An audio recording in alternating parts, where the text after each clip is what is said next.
সকালবেলা ঘুম থেকে উঠে যা কাজ পড়াতে চলে যাই, সেখানে আন্টি আমাকে একটু সিমাই দিয়েছিল, সিমাইটা খেলাম। তারপরে সঙ্গে সঙ্গে বাড়িতে এসে স্নান টান করে রেডি হয়ে গেলাম মেকআপের উদ্দেশ্যে। তার কারণ আজকে শাড়ি পরার দিন ছিল, ওই জন্য দুটো ব্যাগ নিয়েছিলাম। এখানে মেকআপ করবো বলে মানে দিদি দেখাবে আমাদের মেকআপটা কেমনভাবে করতে হয়, সেলফ মেকআপ আর কি। তো এই জন্য আমরা শাড়ি পরে নিলাম। আর এখানে আমাদের মেকআপটা রেডি। এই মেকআপটা আমি নিজে নিজেই করেছি। কেমন হয়েছে অবশ্যই আমাকে কমেন্টে জানাবে। ভালো লাগলে একটা অবশ্যই লাইক করে দেবে। তারপরে মেকআপ টেকআপ তুলে মুখের অবস্থা তো ভীষণ খারাপ। চলে আসলাম। আর দিদিদের এই জায়গাটা আমার এত পছন্দ যে কি বলবো। আর আকাশটা যেরকম মেঘলা করেছিল, বেশ সুন্দর লাগছিল। এখানে অটোর জন্য ওয়েট করছিলাম আমি, তারপরে চলে আসলাম বাড়ির উদ্দেশ্যে।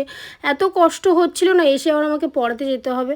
দেখো এখানে এসে আমি তুবাকে পড়াতে চলে গেছিলাম। এখানে ওকে পড়ি আর একটা পড়ানো ছিল, কিন্তু আমি আর যেতে পারিনি, এতটাই কষ্ট হচ্ছিল। তারপর নায়িকা থেকে পার্সেল এসেছিলো, ওটা রিসিভ করলাম। নেওয়ার পরে বাড়িতে এসে অনেকটা পরিমাণে আঁশফল খেয়েছিলাম।